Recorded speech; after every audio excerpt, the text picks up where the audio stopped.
Praise the lord. ఈరోజు వాక్యాంశము మత్తయి సువార్త 22వ అధ్యాయం 37వ వచనం. నీ పూర్ణ హృదయముతోనూ నీ పూర్ణ మనస్సుతోనూ నీ దేవుడైన ప్రభువును ప్రేమింపవలనన్నది. ఈ వాక్యభాగం నుండి ప్రభు మనతో ఏం మాట్లాడుతున్నారో చూద్దాం. మరి ప్రభువును ఎలా ప్రేమించాలి అన్న విషయం మత్తయి సువార్తలో మరి పూర్ణ హృదయంతోనూ పూర్ణ మనస్సుతోనూ ప్రేమించాలని వాక్యం సెలవిస్తూ ఉంది. మరి సహోదరి సహోదరుడా, ఈరోజు నీ పరిస్థితి ఏంటి ఒకసారి ఆలోచించు. నీవు నీ ప్రభువుని నిజంగా పూర్ణ హృదయంతో ప్రేమిస్తున్నావా?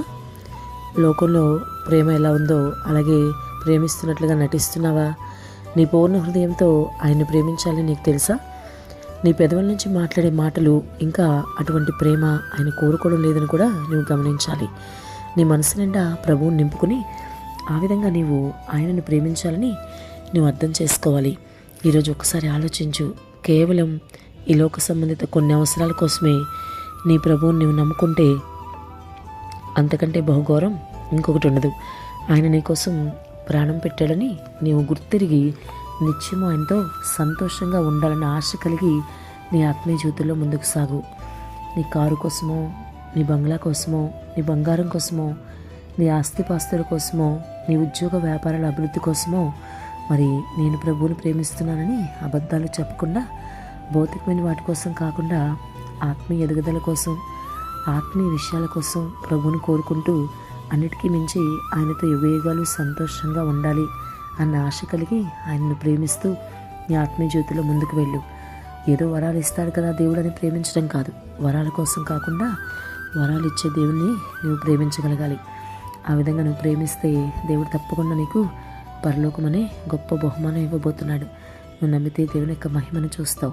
కాబట్టి ఇప్పటికైనా నీ పెదవుల నుంచి వచ్చిన ప్రేమ కాదు, నీ పూర్ణ హృదయంతో నీ పూర్ణ మనసుతో నీ ప్రభువును పూజించు, ఆరాధించు. నిజంగా ఆయన గొప్ప దేవుడు. అటువంటి దేవుడు కలిగి ఉన్న నీవు ఎంతగానో ధన్యుడవు లేదా ధన్యురాలువు.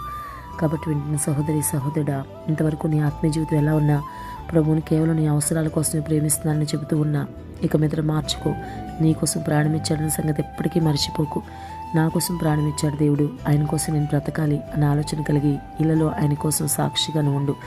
నీ జీవితం అంతా ఆయన గురించి ప్రకటించు. దేవుడు నీకు తప్పకుండా సహాయం చేస్తాడు. దేవుని పని చేయడం కన్నా గొప్ప విషయం ఇంకోటి ఉండదు సుమా. కాబట్టి ఈ లోకంలో నువ్వు ఎంత పెద్ద ఉద్యోగమైనా చేయొచ్చు, పెద్ద వ్యాపారవేత్త అయి ఉండొచ్చు, కానీ నీ దేవుని పని చేయడంలో గొప్ప సంతృప్తి ఉంటుంది నీకు. అది చేయడమే చాలా ధన్యకరమైన విషయం. కాబట్టి ఇప్పటికైనా నీకున్న సమయంలో కొంత సమయం కేటాయించి ప్రభు కోసం పనిచేయి. నీ పూర్ణ హృదయంతో, నీ పూర్ణ ఆత్మతో, నీ పూర్ణ మనసుతో నీ దేవుణ్ణి ఆరాధించు, ఆయన్ని స్తుతించు, ఆయన్ని ఘనపరచు, ఆయన్ని మహింపరచు. కాబట్టి ఇప్పటి నుండైనా నీ జీవితం మార్చుకుని పెదవుల నుంచి వచ్చే ప్రార్థన, పెదవుల నుంచి వచ్చే ప్రేమ కాకుండా పూర్ణ ఆత్మతో పూర్ణ మనసుతో ప్రభువును ప్రేమించడం ప్రారంభించు. ఆమేన్.